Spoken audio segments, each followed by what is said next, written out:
नमस्कार सर्वांचे आपल्या कथालेखन मराठी स्टोरी चॅनेलमध्ये स्वागत आहे. आज आपण पाहणार आहोत तलावातील भूत या कथेचा भाग दुसरा, अंतिम भाग. लेखक आहेत अनुज मैस्त्री. भाग पहिल्याची डिस्क्रिप्शन बॉक्समध्ये लिंक दिलेली आहे. मागच्या भागात आपण पाहिलं की श्रीधर तलावातील भूताचे केस हातात उपटून घेतो. आता पुढे. आज तलावाजवळ आणखी एक मृतदेह सापडला. एकामागून एक अनेक जणांचे मृत्यू होत आहेत. मी खिडकीजवळ उभा राहिलो. समोर गर्द झाडी दिसत होती, पण वाऱ्याची एकही झुळूक नव्हती. संपलं सर्व काही. आज ना उद्या तो मला सुद्धा मारणार. आणि मी समोर एकटक पाहू लागलो. तितक्यात एक वाऱ्याची झुळूक माझ्या चेहऱ्याला अलगद स्पर्श करून गेली. मला नवी ऊर्जा मिळाली. सूर्य रोज मावळून पुन्हा उगवतो, चकाकतो. आपल्या तीक्ष्ण किरणांनी सर्वांना नवी आशा देतो. तशी आशा माझ्या हृदयात निर्माण होऊ लागली. ती फक्त वाऱ्याची झुळूक नव्हती. माझ्यासाठी ती एक नवी प्रेरणा होती. स्वतःला चक्रव्यूहातून बाहेर पडण्याची तीव्र आशा निर्माण झाली.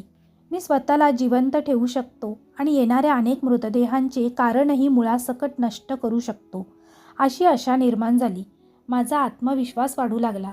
आता मला फक्त मार्ग शोधायचा आहे आणि त्या अमानवी शक्तीला मुळासकट दूर करायचं आहे. मी अजूनही गर्द झाडीत पाहत होतो. असं म्हणतात की माणसाची इच्छा अपूर्ण राहिल्यास त्याचं अमानवी शक्तीत म्हणजेच भूतात परिवर्तन होतं. मी खोलवर विचार करत असतानाच मला तलावाजवळ घडलेल्या सर्व गोष्टी आठवू लागल्या. ते गिरहा भूत मला त्याची कथा सांगत होतं. त्याने सांगितलेलं सर्व काही आठवू लागलो. सर्व भूतांप्रमाणे त्याचीसुद्धा एखादी इच्छा अपूर्ण राहिली असणार. त्यामुळेच तो भूत बनला असणार. मला फक्त त्या सर्व गोष्टी शोधायच्या आहेत. सर्व काही क्षणार्धात जुळून येत होतं. माझ्यात नवीन ऊर्जा निर्माण होऊ लागली.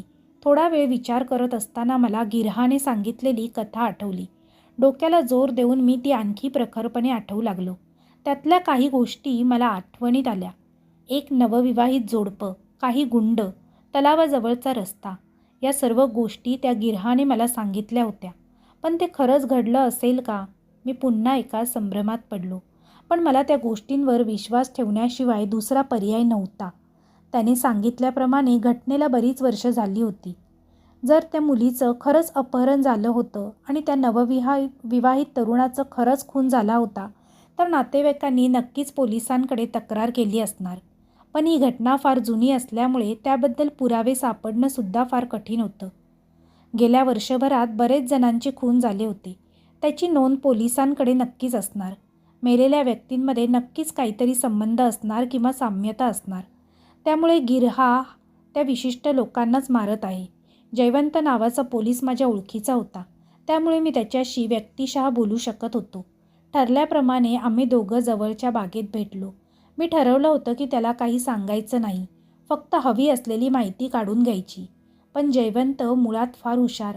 त्यापासून काहीही लपवणं कठीणच. आज अचानक आठवण कशी झाली? जयवंतने भेटल्यावर विचारलं. विशेष काही नाही, फक्त काही माहिती हवी आहे, मी म्हणालो. माहिती कशाबद्दल? त्याने विचारलं. तलावाजवळ सापडलेल्या मृतदेहांबद्दल, मी म्हणालो. जयवंतचे डोळे चकाकले. त्याची तीक्ष्ण नजर माझ्याकडे रोखली गेली. त्याच्यातील मित्रत्वाची भावना संपली होती आणि वर्दीतला इन्स्पेक्टर जागा झाला होता. त्याने माझ्यावर प्रश्नांचा भडीमार केला. त्यामुळे माझ्यासोबत घडलेल्या सर्व घटना सांगितल्या. इम्पॉसिबल, असं होणं शक्यच नाही. भूत वगैरे काहीही नाही. मला माहीत होतं तुला विश्वास बसणार नाही, पण माझ्याकडे एक वस्तू आहे, मी म्हणालो. मी खिशातली काचेची डबी काढली. त्यात त्या गिरहा भूताचे केस होते. What is this? त्याने विचारलं. हे केस आहेत त्या भूताचे, मी म्हणालो. केस दाखवताच जयवंत मोठ्याने हसू लागला. मला याची कल्पना असल्यामुळे मी केसांची डबी त्याच्या हातात दिली. तितक्यात वातावरण बदलू लागलं. अचानक हवेचा वेग वाढला. संध्याकाळचे 6 वाजले असतानाही अचानक हळूहळू सर्वीकडे अंधारी पसरू लागली. जयवंत प्रचंड घाबरला. मी लगेच ती डबी त्याच्या हातातून खेचून घेतली. तितक्यात एक आवाज येऊ लागला. दे, माझे केस परत दे. आणि एक विक्षिप्त हसू कानावर ऐकू येऊ लागलं. एव्हाना माझ्यासमोर असलेला जयवंत पूर्णतः घाबरला होता. आता तरी माहिती देशील ना? विश्वास ठेव, मी काहीही गैरवापर करणार नाही, मी म्हणालो. काही दिवसांनी जयवंतने सापडलेल्या सर्व मृतदेहांचे तपशील दिले. मी सर्व तपशील तपासले. त्यातील काही स्त्रियांचे होते तर काही पुरुषांचे, पण त्यात काहीही साम्यता नव्हती. सर्व तपशील 2 वर्षाचे होते. मी जयवंतकडून आणखी तपशील मागितले, पण त्याच्याकडे एवढेच होते. म्हणजेच खून फक्त गेल्या 2 वर्षांपासून होत होते. आता माझ्यासमोर आणखी एक नवीन प्रश्न उभा राहिला.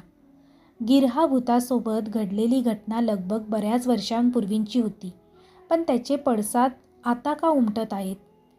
यामागे नक्कीच काहीतरी गंभीर कारण असणार. मी जयवंतला फोन लावला. हॅलो जयवंत, मला अजून माहिती हवी आहे, मी म्हणालो. अजून? त्याने विचारलं. हो. तुझ्या अगोदर पोलीस निरीक्षक कोण होतं? मी जयवंतला विचारलं. इन्स्पेक्टर नायर, जयवंत म्हणाला. ते आता कुठे असतील इन्स्पेक्टर नायर? मी जयवंतला विचारलं. निवृत्त झाल्यावर कांचीपुरमला शिफ्ट झाले. का? जयवंतने विचारलं. काही धागेदोरे तिथेच आहेत, मी जयवंतला म्हणालो. म्हणजे? जयवंतने विचारलं. सांगतो. माझ्या वतीने तू त्यांच्याशी बोलून घे प्लीज. जयवंतने मला त्यांचा पत्ता दिला. जयवंतने दिलेल्या पत्त्यावर, कांचीपुरमच्या पत्त्यावर मी पोहोचलो. नायरांचं घर अगदी प्रशस्त. घराबाहेर एक पाटी होती, वर्धन नायर. मी दाराची बेल वाजवली. 6 फूट उंच, रुंद बांधा, पांढऱ्या पण पिळदार मिशा असलेल्या 60-70 वयाच्या एका इसमाने दरवाजा उघडला. मिस्टर नायर, मी दबक्या आवाजात विचारलं. Yes my son, inspector Jaywant told me about you, ते म्हणाले. इतकं वय असूनसुद्धा कणखर आवाजात त्यांनी माझं स्वागत केलं. अनोळखी असूनसुद्धा त्यांनी मला अगदी ओळख असल्यासारखं वागवलं. घर पूर्णपणे व्यवस्थित आणि टापटीप होतं. काल इन्स्पेक्टर जयवंतचा फोन आला होता. त्यांनीच मला तुझ्याबद्दल सांगितलं. जयवंत मला अगदी मुलासारखा. मी निवृत्त झाल्यावर सुद्धा त्याची माझी चांगलीच ओळख राहिली. ही इज सो ब्रिलियंट, असं बोलून त्यांनी माझ्या पाठीवर हात मारला. मी थोडा थबकलो. थोडा वेळ आराम कर, मग बोलू आपण. रामू, रामू, साहेबांना काय हवं नको ते बघ, असं बोलून ते आतमध्ये निघून गेले. मी थोडा वेळ आराम केला. पुन्हा उठलो तर तेव्हा संध्याकाळ झाली होती. पायऱ्यांवरून खाली उतरत असताना मिस्टर नायर मद्यपान करत असताना मला दिसले. Come on my son, let's join, ते म्हणाले. नाही, मी नाही घेत. तुम्हाला राग नसेल येणार तर एक विचारू का? मी घाबरतच त्यांना विचारलं. ऑफकोर्स, ते म्हणाले. विचार ना. मी अनोळखी असून अगदी ओळख असल्यासारखं कसं वागता तुम्ही? मी त्यांना विचारलं. मिस्टर नायर अचानक गंभीर झाले.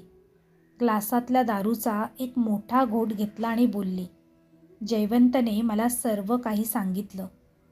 तू मनोहर करत असलेल्या खुनाचा शोध घेत आहेस ते म्हणाले. मनोहर? मी चकित झालो, कारण हे नाव माझ्यासाठी नवीन होतं. हो, मनोहर माझ्या मुलीचा म्हणजेच स्नेहाचा नवरा होता. मी पूर्णतः गोंधळलो, पण हळूहळू त्यांनीच माझ्या प्रश्नांची उत्तरं दिली. 10 वर्षापूर्वीची गोष्ट आहे. मनोहर आणि स्नेहाचं मीच लग्न लावून दिलं होतं. लग्नाच्या काही दिवसांनी ते दोघं रात्री फिरण्यासाठी बाहेर पडले आणि तोच घात झाला. काही गुंडांनी दोघांना पकडलं. मनोहरला अगदी क्रूरपणे मारलं आणि माझ्या लाडक्या मुलीचं अपहरण केलं. त्यावेळी मी त्याच ठिकाणचा इन्स्पेक्टर होतो, पण मी काहीच करू शकलो नाही. एवढा मोठा माणूस अगदी केविलवाण्या पद्धतीने सांगत होता. मी विचारलं, आणि स्नेहा? मिस्टर नायर ओक्साबोक्शी रडू लागले. मी त्यांच्या खांद्यावर हात ठेवला. थोडं सावरल्यावर मिस्टर नायर बोलले, थँक्यू माय सन. अपहरण झाल्यावर मी तिचा खूप शोध घेतला. काहीच दिवसात ती सापडली आणि गुंडांना सुद्धा पकडलं मी. पण मनोहरचा झालेला खून तिच्यासाठी सहन न करण्यासारखा होता. त्यामुळे ती कोमात गेली. खूप डॉक्टर केलेत पण काहीच उपयोग झाला नाही आणि अनेक वर्ष मृत्यूशी संघर्ष करून 2 वर्षापूर्वी तिचा जीव गेला. हळूहळू मला सगळ्या गोष्टींचा सुगावा लागत होता. मनोहर, त्याची बायको स्नेहा, गुंड आणि 2 वर्षापूर्वी झालेला स्नेहाचा मृत्यू. 2 वर्षापूर्वी झाला होता आणि खूनही 2 वर्षांपासून होत आहे. मनोहरचा आत्मा अशांत झाला आहे आणि एकामागोमाग एक मृत्यू होत आहेत. पण मिस्टर नायर यांना सर्व काही माहीत असताना हे थांबवण्याचा प्रयत्न का नाही करत आहात, असा प्रश्न मी नायरांना विचारला. माझा त्या गोष्टींशी काहीही संबंध नाही. माझ्या मुलीवर अन्याय झाला होता. त्यावेळी तिने भोगलं. आता बाकीजण भोगणार, नायर म्हणाले. नायरांचा राग वाढत होता. त्यांच्या हातातल्या ग्लासची पकड मजबूत होऊ लागली. हळूहळू त्या ग्लासाला तडे जाऊ लागले आणि अचानक ग्लास फुटला. नायरांच्या हातातून भळाभळा रक्त वाहू लागलं. त्यांचा राग अनावर आला होता. त्यामुळे मी त्यांना जास्त प्रश्न न विचारता शांत राहिलो. मागून रामू धावत आला. त्याने नायरांच्या हाताला मलमपट्टी केली. राग निवळल्यावर मी बोललो, या सर्व गोष्टीत सामान्य माणसांची काय चूक आहे? नायर नकारार्थी मान हलवू लागले आणि बोलले, पण माझ्या मुलीची काय चूक होती? किती स्वप्न पाहिली होती तिने, पण ती सर्व स्वप्न धुळीला मिळाली. हे ऐकताच मी उभा राहिलो आणि रागाने बोललो, मिस्टर नायर, आज तुमच्यामुळे अनेक जणांचे मृत्यू झालेत. सर्व काही माहीत असताना तुम्ही थांबवलं नाही. तुमच्यामुळे घडतं आहे हे, फक्त तुमच्यामुळे. मी धाड पावलं टाकत खोलीत गेलो आणि माझी बॅग घेऊन घराबाहेर पडलो. वाईट माणूस, अत्यंत वाईट माणूस. एवढं होऊन सुद्धा काही चूक नसल्याप्रमाणे भूतकाळाला कुरवाळत जगतो आहे. माझ्या समोरचा एकमेव मार्गसुद्धा संपला होता.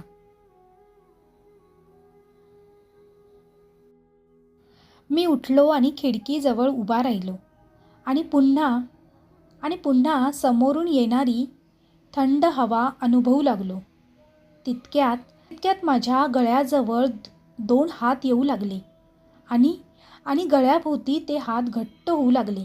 माझा श्वास काही क्षणांसाठी थांबला. थोड्या वेळाने ते हात गायब झाले. त्या अंधारात पुन्हा तोच आवाज येऊ लागला, दे माझे केस दे. आणि पुन्हा तेच विक्षिप्त हसू आसमंतात घुमू लागलं. नायरांना भेटून लगभग आता 1 महिना झाला, पण मार्ग अजूनही सापडत नव्हता. महिन्याभरात अजून 10 जणांचा मृत्यू झाला. मी हरलो, पूर्णतः हरलो. माझ्यासमोर नायर हा एकमेव मार्ग होता, पण तोही. अचानक दारावरची बेल वाजली. मी दार उघडलं.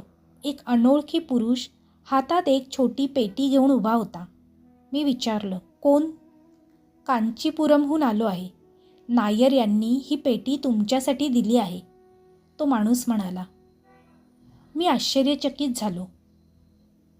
काय आहे यात? मी विचारले. माहीत नाही, तो पुरुष म्हणाला. त्यांचा काही संदेश आहे का? मी पुन्हा त्याला विचारले. नाही, तो म्हणाला. त्याने पेटीची जबाबदारी माझ्याकडे दिली आणि तिथून तो निघून गेला. पेटीच्या रूपात एक नवं कोडं माझ्यासमोर होतं. या पेटीत नक्की काय असेल? पेटी फक्त बंद होती. कोणतंही कुलूप नव्हतं तिला. पेटी उघडणार तितक्यातच माझा फोन वाजला. बोल जयवंत. जयवंतचा फोन होता. एक दुःखद घटना घडली, तो म्हणाला. त्याच्या आवाजात थोडी भीती होती. मी गडबडलो. काय झालं? मी विचारलं. थोड्या वेळापूर्वी नायरांनी आत्महत्या केली, तो म्हणाला.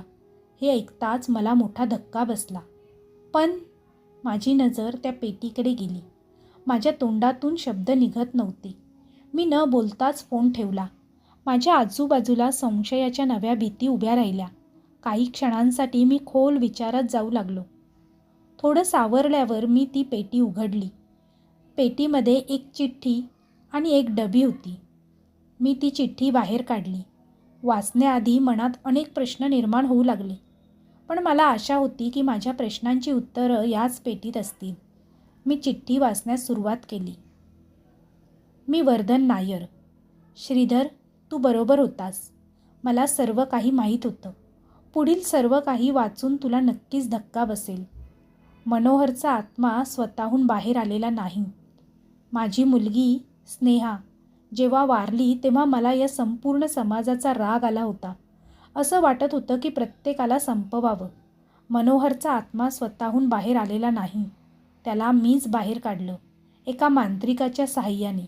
मृत्युमुखी पडलेल्या प्रत्येक सामान्य व्यक्तीला मीच कारणीभूत आहे. त्या दिवशी तू घरी आलास. मला जाणीव झाली की माणूस म्हणून मी किती खालच्या पातळीला गेलो. मला या चुका सुधारायच्या आहेत, पण माझ्यात तेवढी शक्ती नाही. मी मनाने फार खचलो आहे. त्यामुळे स्वतःला संपवून या जगाचा निरोप घ्यायचं ठरवलं आहे. माझ्याकडून झालेल्या चुका आता तूच सुधारू शकतोस, पण काही गोष्टी तुझ्यासमोर नव्याने येतील. पेटीत एक डब्बी असेल. त्यातील वस्तू ज्या पाण्यात गिर्हाभूताचा वावर आहे त्या पाण्यात टाकल्यावर ते गिर्हाभूत संपेल. त्याच्या साहाय्याने तू इतर लोकांचे प्राण वाचवू शकतोस. तू हे काम यशस्वीरित्या केलंस तर माझ्या आत्म्याला शांती मिळेल. मी पूर्णतः गोंधळलो होतो. हे सर्व नायरांनी केलं आहे यावर माझा विश्वास बसत नव्हता. घडणाऱ्या गोष्टींना एक नवं वळण आलं होतं. मार्ग अंधूक पण दिसत होता. सर्व गोष्टींचा सुगावा लागत होता. नायरांनी एक मोठं पाप केलं होतं, ज्याचे परिणाम निष्पापांनी भोगले. त्यातला मीही एक आहे. चिठ्ठीतील एक गोष्ट मनात सतत फिरत होती, ती ही की माझ्यासमोर नवीन गोष्टी येणार आहेत. चिठ्ठीमध्ये सांगितल्याप्रमाणे पेटीत एक अपारदर्शी काळ्या रंगाची डब्बी होती. नायरांनी सांगितल्याप्रमाणे डब्बी फार महत्त्वाची होती. मी डबी उघडली तर त्यात एक गोल चमकणारा खडा होता. इतका तेजस्वी आणि चकाकणारा खडा मी यापूर्वी पाहिला नव्हता. मार्ग अतिशय सोपा होता, तरीही माझ्या मनात भीती होती. मी जास्त वेळ न घालवता रात्रीच तलावाजवळ जाऊन तो खडा पाण्यात टाकायचं ठरवलं. 11 वाजले. मी घरातून निघणार तितक्यात दारावर बेल वाजली. इतक्या रात्री कोण आलं असणार? माझ्यासमोर नवीन प्रश्न उभा राहिला. दारावर इन्स्पेक्टर जयवंत होता. तू इथे? आत्महत्येपूर्वी नायरांचा फोन आला होता. त्यांनी तुला मदत करण्यासाठी सांगितलं आहे. खरं तर जयवंत या सर्व घटनेचा साक्षीदार होता. त्यामुळे माझ्या मनावरचं ओझं थोडंफार कमी झालं होतं. जयवंतला सर्व काही माहीत होतं. आम्ही दोघेही तलावाच्या दिशेने निघालो. जयवंत सोबत असल्यामुळे माझी भीती थोडीफार कमी झाली होती. जयवंतवर विश्वास असल्यामुळे पेटीतल्या चिठ्ठीबद्दल आणि खड्याबद्दल मी सर्व काही त्याला सांगितलं. काही वेळाने आम्ही तलावाजवळ पोहोचलो. माझ्या डोळ्यासमोर ती भयावह रात्र येऊ लागली. आम्ही दोघांनी लोखंडी सळ्या असलेले प्रवेशद्वार ओलांडून पलीकडे गेलो. सर्व काही व्यवस्थित चालू होतं. तो खडा मला दे, मी पाण्यात टाकतो, असं जयवंत माझ्याकडे एकटक पाहत बोलला. नको, नायरांनी फक्त मलाच हे काम करायला सांगितलं आहे, मी म्हणालो. मी खडा पाण्यात टाकण्यासाठी पुढे जाणार तितक्यात माझ्या मानेवर 2 हातांचे घट्ट पकडेने श्वास गुदमरू लागला. या सर्वातून मला एकच व्यक्ती वाचवू शकत होती आणि ती म्हणजे जयवंत. मी दबक्या आवाजात बोलू लागलो. जयवंत, जयवंत, आता तू माझ्या तावडीतून सुटू शकत नाही. पण मला आश्चर्याचा धक्का बसला की तो आवाज जयवंतचाच होता आणि ते हातही जयवंतचे होते. त्याने माझ्या हातातला खडा खेचून घेतला आणि मला जोरात धक्का दिला. त्या धक्क्याने मी जमिनीवर पडलो. माझ्यासमोर असणारा बलदंड जयवंत आता अतिशय विक्षिप्त आणि क्रूर वाटत होता. माझ्या बहिणीला मारलं, आता मी हे जग संपवणार. मला माझ्या कानांवर विश्वास बसत नव्हता. बहीण? स्नेहा माझी सख्खी बहीण आणि वर्धन नायर माझे वडील. माझ्या बहिणीवर अन्याय झाला. ह्या लोकांनी तिला मारलं. आता मी या सर्वांना संपवणार, तो बोलू लागला. अचानक त्याने डोळे बंद केले आणि मोठ्याने मंत्र बोलू लागला. शांत वातावरणाचं रूप हळूहळू बदलू लागलं. हवेचा वेग वाढू लागला. मी प्रचंड घाबरलो. तितक्यात पाण्यातून ते गिरहा भूत बाहेर येऊ लागलं. हळूहळू ते भूत माझ्याकडे येऊ लागलं. जयवंतही विक्षिप्तपणे हसू लागला. पण मी तसाच निश्चल पडून होतो. ते भूत आणखी जवळ येऊ लागलं. माझा मृत्यू माझ्या डोळ्यासमोर उभा होता. मी डोळे बंद केले आणि दीर्घ श्वास घेतला. आतापर्यंत झालेल्या सर्व गोष्टी माझ्या डोळ्यासमोर आल्या. मी डोळे उघडले आणि उठून थेट जयवंतच्या दिशेने झेप घेतली. त्याच्या चेहऱ्यावर एक जोरात प्रहार करून त्याच्या हातातला खडा खेचून घेतला आणि हात पाण्याच्या दिशेला फिरकावला. तो खडा थेट पाण्यात पडला. माझ्या बाजूला असलेलं ते गिरहा भूत मोठ्याने आक्रोश करू लागलं आणि त्याचं शरीर हळूहळू हवेत विरळ होऊ लागलं. हळूहळू ते गिरहा भूताचं अस्तित्व संपलं. पण दुसऱ्या क्षणी जयवंतनेही माझ्या तोंडावर एक जोरात प्रहार केला आणि मला बाजूला ढकललं. पण माझ्या अंगात 10 हत्तीचं बळ आलं होतं. मी उठलो आणि माझ्यापेक्षा बलदंड असणाऱ्या जयवंतला मारायला सुरुवात केली. काही वेळाने जयवंत जमिनीवर कोसळला. तितक्यात एक आवाज आला, थांब. तलावाच्या बाहेर पोलिसांचा जमाव उभा होता.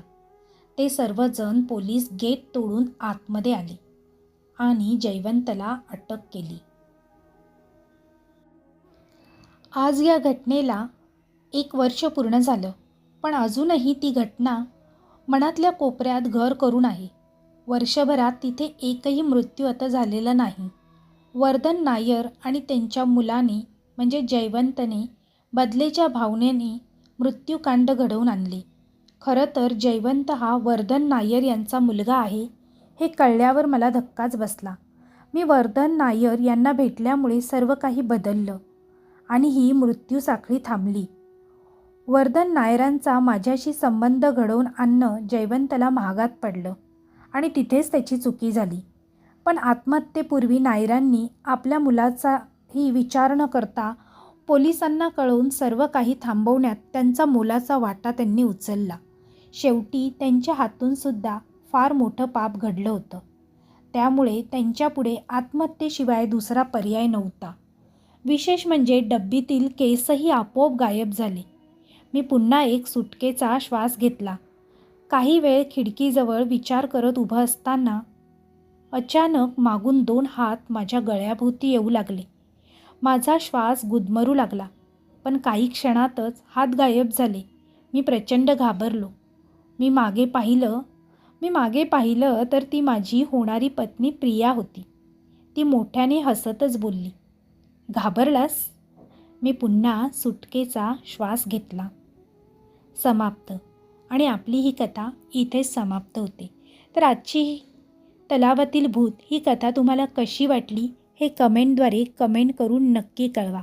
तशीच ही कथा जर तुम्हाला आवडली असेल तर तुमच्या जास्तीत जास्त मित्रपरिवारांसोबत शेअर करायला विसरू नका. कथा आवडली असेल तर व्हिडिओला लाईक करा आणि चॅनेलला सबस्क्राईब करा. तसेच बेल आयकॉनवर क्लिक करून ऑलवर सेट करा म्हणजे तुम्हाला नवनवीन व्हिडिओचे नोटिफिकेशन लगेचच मिळत राहतील.